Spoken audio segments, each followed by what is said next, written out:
अस्सलाम वालेकुम, welcome back with another video. तो आज मैं आपके लिए फोटोशॉप की क्लास नंबर 1 लेके आया हूँ। तो सिंपल ये एक बेसिक क्लास है, इसको आप इंट्रोडक्शन भी कह सकते हैं। तो आइए स्टार्ट करते हैं।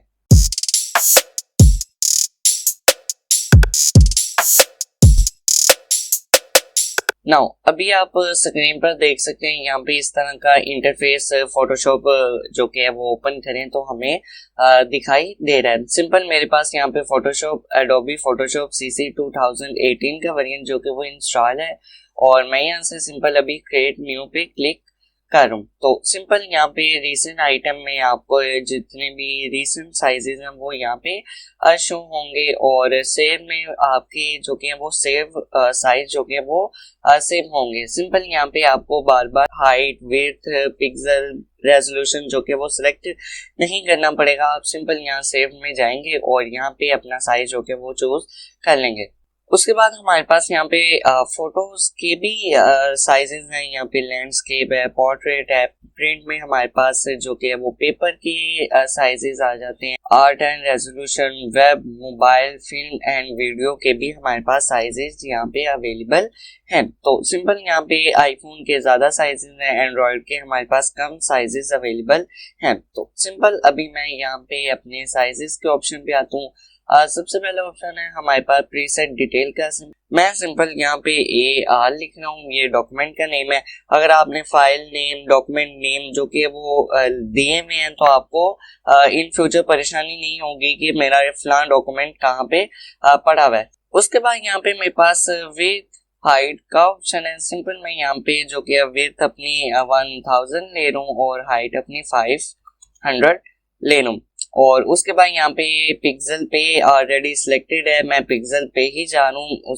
लेकिन हमारे पास यहाँ पे इंचेस, सेंटीमीटर, मिलीमीटर के भी ऑप्शन आ जाते हैं। उसके बाद रेजोल्यूशन है। सिंपल मैं यहाँ से 72 रेजोल्यूशन दे रहा हूँ। आप अपनी मर्जी के अकॉर्डिंग रेजोल्यूशन को बढ़ा भी आ सकते हैं। तो सिंपल उसके बाद यहाँ पे पिक्सल पर इंच है और पिक्सल पर सेंटीमीटर का ऑप्शन है। मैं यहाँ पे पिक्सल पर इंचेस पे ही चेक लगा रहा हूँ और उसके बाद यहाँ पे RGB कलर्स मोड भी आ जाते हैं हमारे पास। सिंपल उसके बाद यहाँ पे बिट्स का ऑप्शन है। यहाँ पे 8 बिट्स इनफ होते हैं किसी भी इमेज को एडिट करने के लिए। उसके बाद यहाँ पे बैकग्राउंड कंटेंट है और सिंपल यहाँ पे वाइट ऑलरेडी सिलेक्टेड है, नहीं तो आप ब्लैक और बैकग्राउंड जो कि वो सिलेक्ट कर सकते हैं। उसके बाद यहाँ पे हमारे पास एडवांस ऑप्शन आता है, ये भी हम इन फ्यूचर जो कि वो देखेंगे। सिंपल मैं अभी यहाँ पे क्रिएट के बटन पे क्लिक करूँ और हमारा जो कि वो डॉक्यूमेंट जो कि क्रिएट हो गया। नाउ अब हमारे पास इस तरह का इंटरफेस जो कि वो आ गया। बहुत से लोग इस तरह के इंटरफेस को देख के काफी परेशान और घबरा जाते हैं,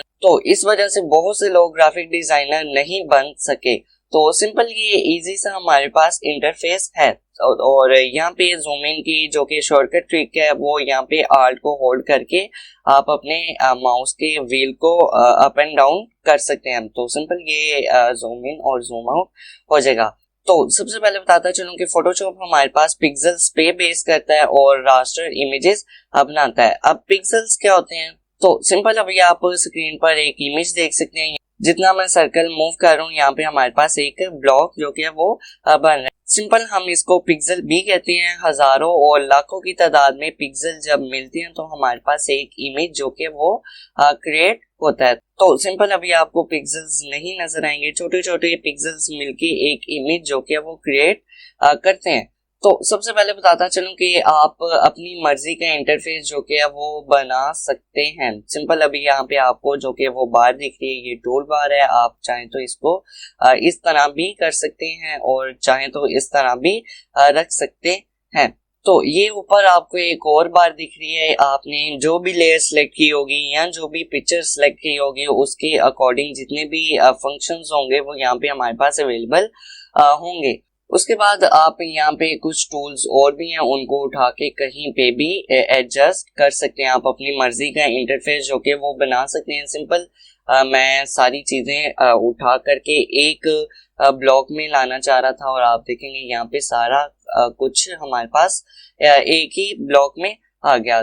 तो अगर आपका सारा इंटरफेस ही गायब हो जाए, आपके टूल्स वगैरह सारे कुछ चले जाएं, तो परेशान होने की जरूरत नहीं है। सिंपल आपने विंडो में आना है और यहाँ पे वर्क स्पेस पे आना है और यहाँ पे रीसेट इंसेंशियल पे क्लिक कर देना है और आपकी सिंपल सारी सेटिंग जो कि वो वापस आ जाएगी। लेकिन जो आपने अपने हिसाब से एडजस्ट की हुई थी कि आपको जो सूट कर रही थी आप उस पे चल सकें, वो सारी भी रिमूव हो जाएगी। ये सिंपल जो कि एडोब हमें प्रोवाइड कर रहा है, ये वही सेटिंग्स आएंगी। तो इसको लाने के लिए हमें बार बार विंडो में जाने की जरूरत नहीं। यहाँ पे एक छोटा सा बटन हमें मिल रहा है और यहाँ पे भी आप रीसेट एसेंशियल कर सकते हैं।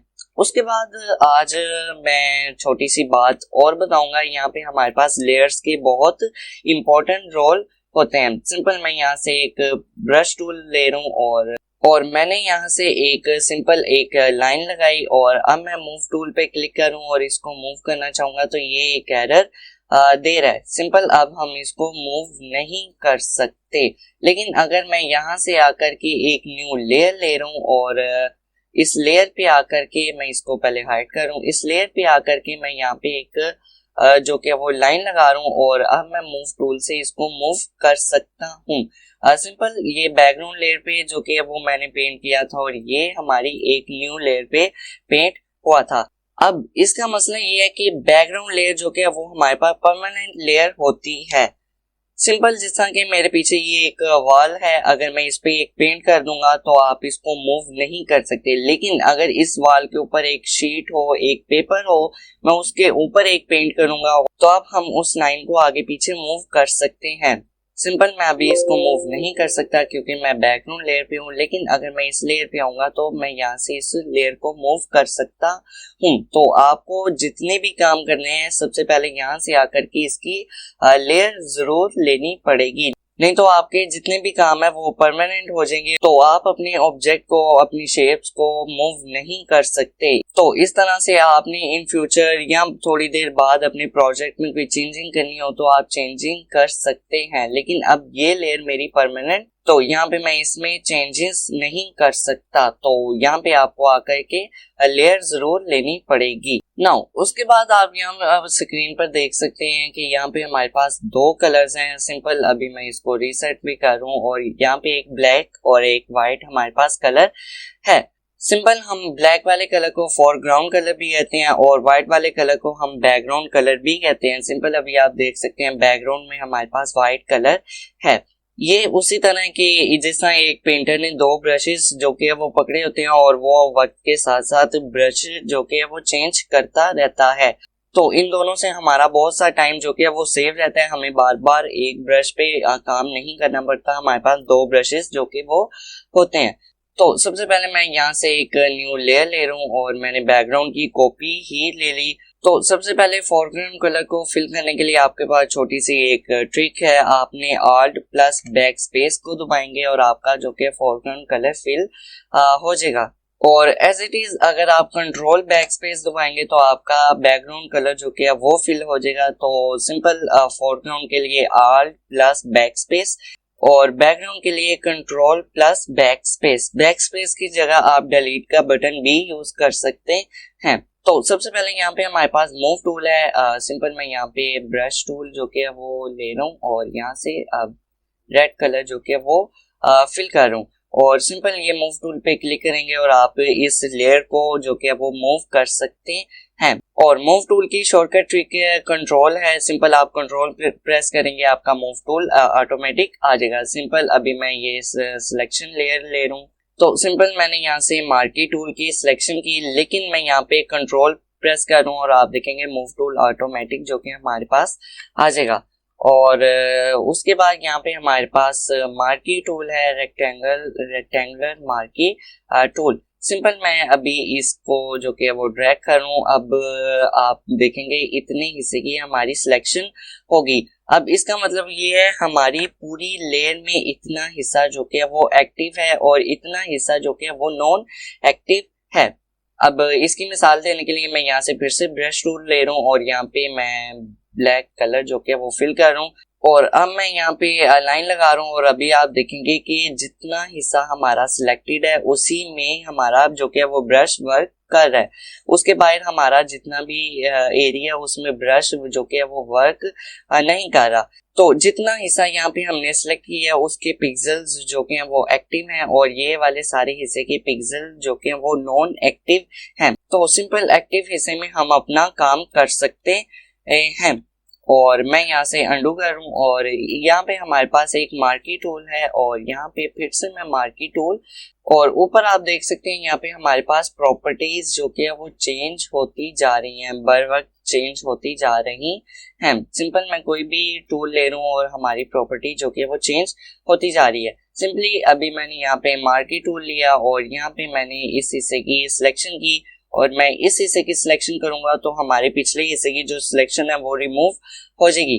तो अगर हम चाह रहे हैं कि अगला हिस्सा भी आए, पिछला भी आए, सिंपल मैंने यहाँ पे इसकी सिलेक्शन की और इस पे क्लिक करूंगा और मैं अब आगे जितनी मर्जी सिलेक्शन कर सकता हूँ। तो सिंपल अभी आप देखेंगे मैं जितनी मर्जी सिलेक्शन कर सकता हूँ। तो अगर आप चाह रहे हैं यहाँ पे जितना हिस्सा आप सिलेक्ट करें वो यहाँ से रिमूव हो जाए तो सिंपल आप इस पे क्लिक करेंगे और आप देखेंगे यहाँ पे जितना हिस्सा आप सिलेक्ट करेंगे वो डी सिलेक्ट हमारे पास हो जाएगा। उसके बाद यहाँ पे हमारे पास इंटरसेक्ट का ऑप्शन है, सिंपल इस पे क्लिक करेंगे और यहाँ पे अगर मैं इस हिस्से की सिलेक्शन करूंगा तो बाकी सारा हिस्सा रिमूव हो जाएगा और ये वाला हिस्सा हमारे पास अवेलेबल रहेगा।